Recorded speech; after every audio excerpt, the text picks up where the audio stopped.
Greetings, how you doing? This is KIN234, and this is a quick video regarding what we're looking for in class this session, which will be Tuesday. So I am looking at having you guys partner up again for the lab session and having you guys perform a workout.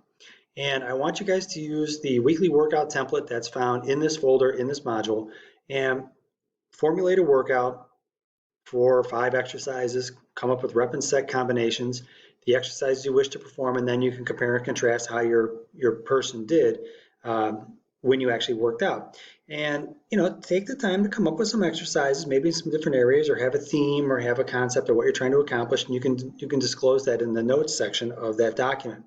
And so we'll have one of these today, and we'll have one of these on Thursday as well.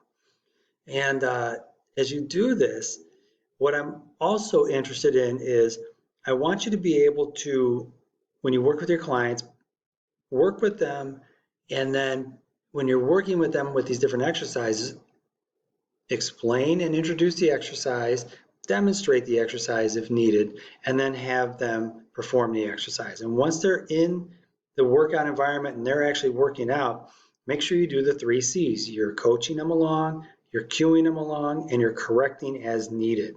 And you want to be able to set up the expectation for them on the front end in terms of reps and sets and how much weight they're going to do.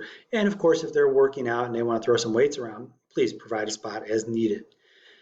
Then when we get into the lecture portion of class, I'm looking to focus on the initial consultation today. I want to spend a little time on that and talk about just in general, like some personality drivers and motivators for your clients, and then how public speaking versus one-on-one is different, because you have a person who's sitting across the table from you who will be very skilled in their profession, very knowledgeable in their profession, perhaps they manage people, and then you are being sourced out as the expert in your field. Perhaps they view you as a commensurate level experience and expertise, right? So they are hiring you for your skill and expertise, and they expect you to deliver much like they would deliver.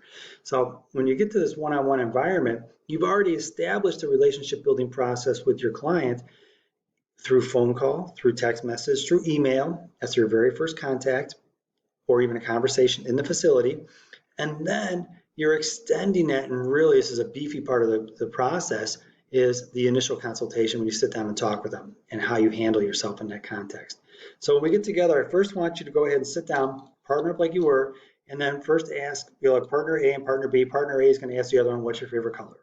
And that becomes, why is this your favorite color? And then the next part of this process is, tell me when you think of this color, what do you associate with this color, and what do you tie into emotionally when you think of this color? What do you think about? So for example, I always liked the color purple. Loved it. That was a great color. I always liked it, and I'm not sure why. Perhaps it's just because it was a little different than like your typical red, orange, yellow, green, like your primary colors. And then when I ended up going to college, I went to a school that the primary color for the sports program was purple, right? So UW Whitewater was purple and gold with some gray now, purple and gold with gray, or purple and gray.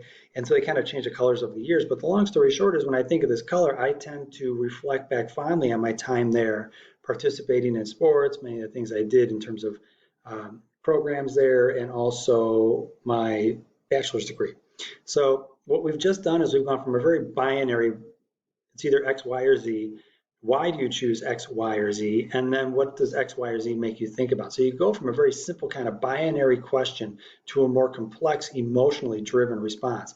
It's on one end, it's a closed-end question. On the other end of the continuum, it's an open-ended question that allows more dialogue between you and your client. Then I want you to switch partners and ask, hey, what would you rather have, a cat or a dog as a pet? And then when you look at this, which would you choose? And then specifically, what would be the breed? From there it becomes, why would you choose this as a pet? And then it becomes, what would be some adjectives you would use to describe the pet you chose? Very much like above, we're going from very simple binary, it's either this type of dog or this type of cat, and then why did you choose this? And then what would be some things to describe that particular pet? Same thing, very simple to more complex, very much a closed-end question to an open-end question. And then, like when I work with clients and I first sit down with them, one of the things I'll ask is in the consultation, I'll go right into, did you participate in any sports growing up? if so, which ones? Because that starts to give me insight regarding maybe something they were good at. And also, if they participated in sports at a high level, it tells me more about their personality and intrinsic motivation. All right, so how successful were you? How far did you go, right? Did you compete in college? Were you an Olympic level athlete, pro athlete? What are some things you enjoy doing now, right? And why do you like these activities? Because that now starts to paint a little clearer picture in terms of if they were more explosive oriented or endurance oriented. If they like 5,000 meter, running 5Ks, or if they were a shot putter, in college, or if they competed in 5,000 and they were an All-American in college, boy, that gives you a different picture than the person who threw shot put.